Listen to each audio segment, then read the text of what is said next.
TDP ప్రధాన కార్యాలయంలో నిర్వహించిన ప్రజా దర్బార్కు సామాన్యుల నుంచి మంచి స్పందన లభిస్తోంది. తమ సమస్యలపై అర్జీలు ఇచ్చేందుకు భారీ సంఖ్యలో మంగళగిరి టీడీపీ ఆఫీస్కి ప్రజలు వస్తున్నారు. టీడీపీ సీనియర్ నేత ఎమ్మెల్సీ ఆలపాటి రాజేంద్ర ప్రసాద్ ఇవాళ అర్జీలను స్వీకరించారు. అర్జీల రూపంలో వచ్చిన ప్రజా సమస్యల్ని వీలైనంత త్వరగా పరిష్కరిస్తామంటున్న ఆలపాటి రాజేంద్ర ప్రసాద్తో మా correspondent Harika face to face. TDP రాష్ట్ర ప్రధాన కార్యాలయంలో ఏర్పాటు చేసిన ప్రజా దర్బార్కు ప్రజల నుంచి మంచి ఆదరణ లభించింది. అయితే ఈరోజు మనతో పాటు ఉన్నారు ఈ టీడీపీ సీనియర్ నేత అలాగే ఎమ్మెల్సీ. ఆయన అడిగి మరింత సమాచారం తెలుసుకుందాం.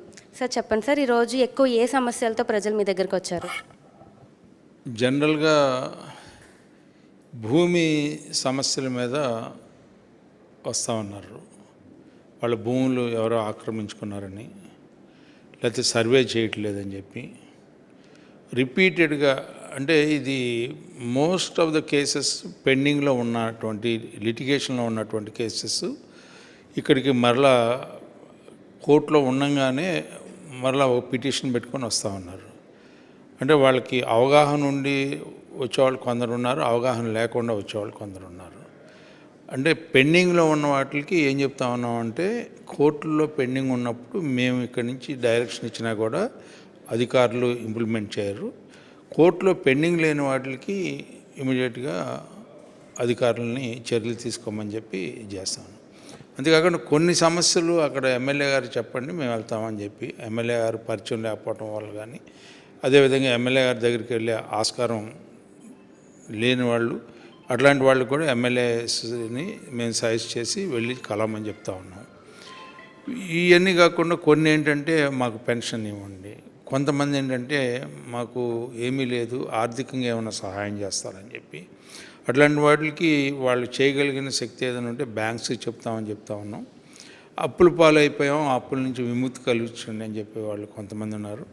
ఇట్లా రకరకాల సమస్యలతో వస్తూ ఉంటుంటే ఎంత దగ్గర పరిష్కార మార్గం ఉందో ఎతకటం అనేది మేము చేయగలిగినటువంటి కార్యక్రమం. అది ప్రభుత్వ పరంగాన, ప్రైవేట్ పరంగాన, శాసనసభ్యుల పరంగాన, లేకపోతే అక్కడ ఉన్నటువంటి సమస్యను బట్టి ఆ సమస్యని ఏ రకంగా అతి దగ్గర కోణంతో చూసి పరిష్కారం చేయగలుగుతామో అని చెప్పేదానికి ఈ గ్రీవెన్సర్లు తోడ్పడిద్ది అని చెప్పి, వాళ్ళకి ఒక బాధతో వచ్చిన వ్యక్తులకు ఉపశమనం కలిగించే మార్గం ఏదైనా ఉందా అని చెప్పి ఆలోచించి వాళ్ళని తృప్తిపరిచి పంపించాలనేదే మా ఉద్దేశం. సార్, మీ దగ్గరకు వచ్చే సమస్యలు ఇంత కాలంలోపు పరిష్కరించాలని టైం లైన్ ఏమన్నా ఉంటుందా? ఒకవేళ పరిష్కారం కాని సమస్యలకి మీరు ఏం చేస్తారు? మేజర్గా సమస్యల్లో ఏంటంటే ఫైనాన్షియల్ ఇష్యూస్ ఏమైనా ఉన్నాయా, అదర్ దాన్ ఫైనాన్షియల్ ఇష్యూస్ ఏమైనా ఉన్నాయా, అదర్ దాన్ ఫైనాన్షియల్ ఇష్యూస్లో గవర్నమెంట్ సాల్వ్ చేయగలిగినటువంటి అంశాలు ఏమైనా ఉన్నాయా, ఇమీడియట్గా సాల్వ్ చేయగలిగిన అంశాలు ఏమన్నాయా, అపరిష్కృతంగా ఎందుకు ఈ సమస్య ఉంది అని చెప్పి depend upon each and every case to case vary అవుతూ ఉంటుంది. ఇష్యూ బేస్డ్ మీద మనం దాన్ని చూసి పరిష్కారం చేసేదానికి టైం బౌండ్. అంటే ఇప్పుడు ఇమ్మీడియట్గా నీకు తెల్ల కార్డు రావాలనుకోండి, we can't put the time bound.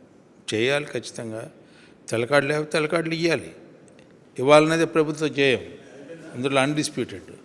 అందుకని ఏంటంటే సమస్యని బట్టి సమస్యని ఏ రకంగా పరిష్కారం చేయాలనేది ఇక్కడ ఏంటి మనం చూడాల్సింది ఏంటంటే, సమస్యను పరిష్కరించే మార్గం ఒకటి వేసాం, ఆ మార్గం ద్వారా సమస్యలు పరిష్కరిస్తామనేది వాళ్ళకు హామీ ఇస్తా ఉన్నాం. ఎందుకు సమస్య పరిష్కారం కావట్లేదు అనే దాన్ని కూడా వాళ్ళకి తెలియజేస్తాం. ఇది సమస్య. సో చూసారు కదా, ఇది ఈరోజు పీజీఆర్ఎస్లో భాగంగా మనతో పాటు ఆలపాటి రాజేంద్ర ప్రసాద్ గారు అయితే ఇలా ఆయన ఆధ్వర్యంలో ఈ ప్రజల అర్జీలు తీసుకోవడం అయితే చెప్తున్నారు. అలాగే కొంత టైం వరకు వీలైనంత సాధ్యమైనంత టైంలోనే వాళ్ళ సమస్యలకి పరిష్కారం అనేది చూపిస్తామని చెప్తున్నారు. వీడియో జర్నలిస్ట్ పవన్తో హారిక, వైకే న్యూస్, విజయవాడ.